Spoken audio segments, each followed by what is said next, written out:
Hey everyone, it's Samantha and welcome to my Vanilla Mom channel. Today I am doing a postpartum Q&A. I decided to go ahead and put both of these videos together because people just ask questions for both of the videos and I didn't want to make the videos too choppy by cutting the pieces apart. So I'm just going to make one giant Q&A involving baby and postpartum. I'm just going to go starting down the questions. They're going to be in reverse order because of the way I'm looking at the comments on my screen. I do have my laptop in front of me, so I'm going to be looking down a lot, looking at the questions. So let's go ahead and jump right in. All right, Greta Soar, that's really cute. She asked a really good one. Since theoretically at 1 year old, they become a toddler, what are some of the baby things that you miss the most and which toddler things are you most excited for?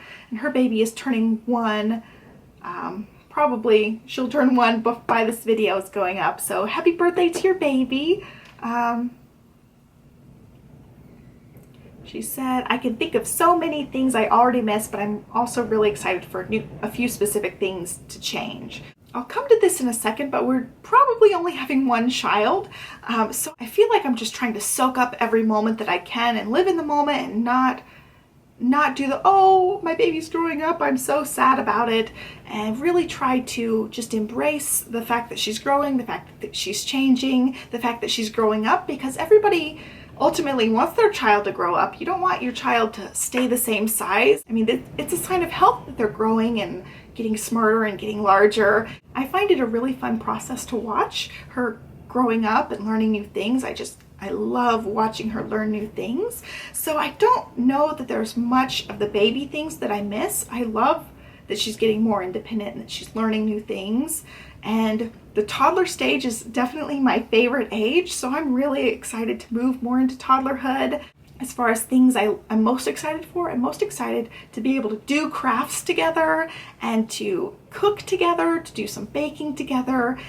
Just fun things like that. Think like Pinterest style stuff. I want to make the sidewalk chalk sprays, and I want to bake hand cookies together and, make our own Play-Doh and do things like that. Do cool science experiments with bottles and food dyes and all that kind of stuff. I just live for that type of stuff. It's just my favorite age. I just love how they're starting to just discover the world and they can somewhat follow rules and follow directions. So I really can't wait to get in the kitchen especially and start cooking together, letting her mix up things. When I was a nanny, the little girl that I nannied for would help in the kitchen a lot when she got to toddlerhood, and it was really fun to just be in the kitchen together. And yes, it's messy, but it's also so much fun and they're learning so much by that. So I'm really excited. The older she gets, I think the more excited I am to be able to do all these things together. I don't know, I guess I'm just not a real baby stage person. I loved my own baby and I could watch her play on her playmat for hours and hours and hours, but that's not stuff that I miss. I'm glad it's done. Let's move on to the more fun stuff. I have a feeling I'm going to be rambly with all of these questions like that, so be prepared, people. So Lady Roxanne asked a few questions in different threads that I see. So this is like her last one that she asked. I thought of another question. Are you going back to work soon? She's heading back to work next month. So she was bitten off for a year with her baby. But I'm not heading back to work. I actually had worked from home before having her. I closed that down. I have no intention of opening that back up. And as far as going back to work, I'll not go out and seek a job unless we need the money. And if we need the money, I'll do it, no questions asked. But until that time, I'm going to be home as much as I can for my little girl. As far as where we are right now, we're doing pretty well on just one income, so there's no need for me to work at this point in time. But I'm not ruling it out altogether. I'm just hoping that I can stay home with her long term. And as far as like work, I don't really consider my YouTube stuff work. It's really a hobby and an outlet for me. So that's like the only kind of like work stuff I'm doing right now is YouTube, and I see myself continuing doing that as long as it's still really fulfilling for me, and right now it is. It's my outlet, it's my creative thing, and I just love it. So I'll probably continue to do that, and the more she's in school, the more YouTube stuff I'll be able to do, as long as that's still where my passion is. I actually answered this question in the comments section, but Beauty Addict 29 asked one. She said, she's going to be home, and she usually runs all the errands and goes to the grocery store. Since her husband works, that's similar to my situation. How did you take Olivia to the store when she was a newborn? You definitely aren't supposed to put the baby carriers on top of the part that the babies can, or the little kids can sit in at the top of the shopping cart. So you really just have to take the whole infant carrier, stick it in the shopping cart, or take your stroller. It's really helpful to shop with two people, so one person can have the baby in the cart. But of course that's not always possible, so baby wearing is a big thing you could try out. We didn't do much baby wearing when she was a really tiny newborn because I was really uncomfortable. I wasn't sure what I was doing yet, and I didn't want to spend the time to like wrap her up and get her all in there just for her to like be hungry in 15 minutes and have to take her out. So we didn't do a lot of the shopping. My husband did the shopping. My husband would pick up stuff after work. Say for the first couple months, he did all the shopping, like all of the shopping. I don't think I had to go out shopping with her very much unless I wanted to.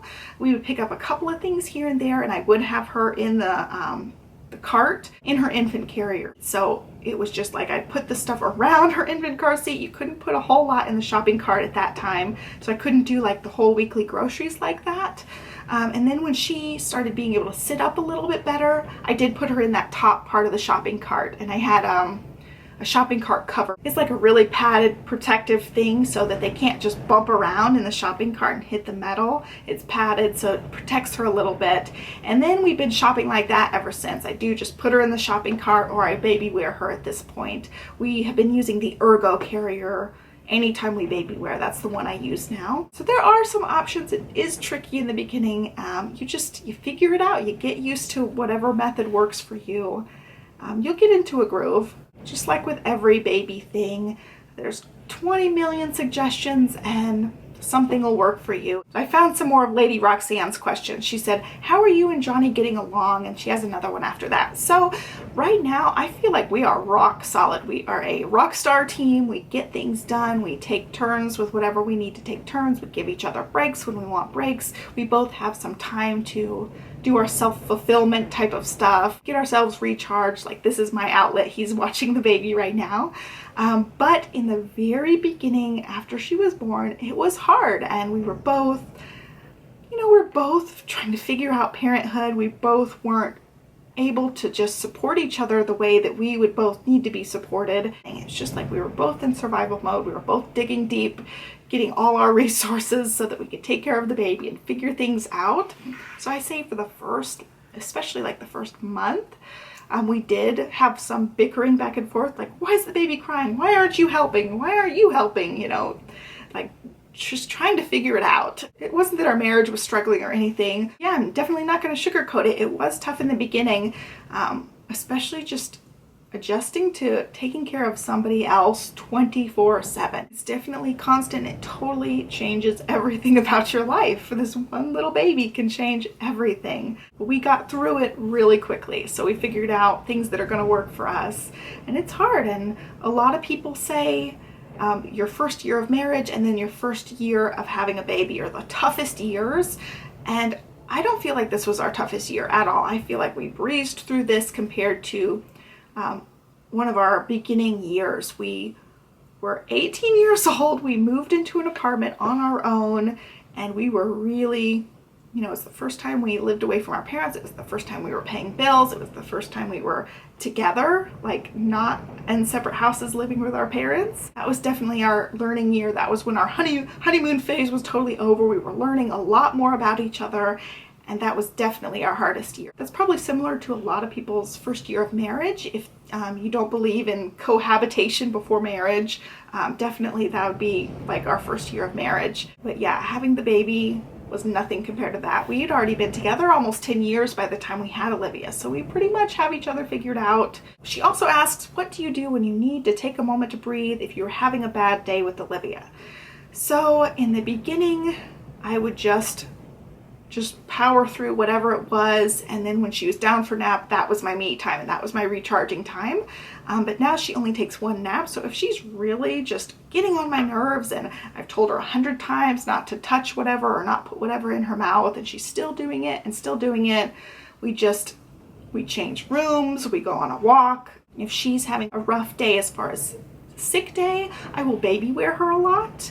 And if I just need a moment to breathe, I try to put her in an activity where she'll play for a couple of minutes. Like if she's like at my leg all day and wants my attention all day, even if I've got to get something done, I will pull out a new toy for her to play with, or I will try to set her with one of her favorite toys to play with. It doesn't happen very much now because she's really independent. She will play and play for a long time by herself. But there are just times where I just need a moment, just like you say, a moment to breathe. I just try to get her involved in something that will keep her attention a little bit so she can interact with it versus, you know, being all over me for that moment. And of course, if Johnny's home and I need a break, we just give each other a break. I thought this question was an interesting one. This one is from Leanne C. And she says, if you could choose to have all the money in the world, but you have to live in the same house forever, or not have so much cash, but be able to travel all over the world, which would you choose? Totally the first one. I am just not a big traveler. I mean, we do want to do some vacations and travel, but I have like no desire to see the entire world or anything. It kind of scares me, the idea of like going to really foreign places. I've watched way too many of those like Taken movies where people get stolen and get into slave trade things and stuff, and especially having a little daughter, like we're not going to really out there foreign places for a long time. Those movies really give me the heebie-jeebies, and I know that stuff's not super common, but it does happen and people do get kidnapped in foreign countries. So I'm all about like going to the beaches in the Carolinas or going to a Florida beach and not really leaving the country so much.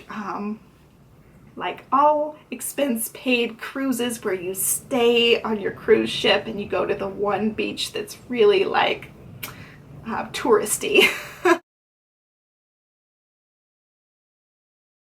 Love Makeup asked a few questions. So relating to baby, she said, at what point was Olivia solidly sleeping through the night? Olivia started sleeping through the night right before 6 months, and she had gone through a pretty rough patch around 5 months where she was waking up quite a few times a night. She used to wake up like 1 to 2 times a night, which was pretty regular for her, but she got into this phase where she was waking up multiple times, way more than 1 and 2. I had set in my mind like, okay, if she's still doing this at 6 months, we're going to sleep train her. And like a week before we were set to sleep train her, she started sleeping through the night, and she's been sleeping through the night ever since. There's been a couple of days she's woke up early enough that she needs to be put back to sleep. It was the first time she was teething when her first 2 teeth broke through her gums. Like 2 nights, I think it was, that she woke up like a couple of hours early and needed to nurse and go back to sleep. And I'm pretty sure that was it. It's just those 2 nights that she woke up.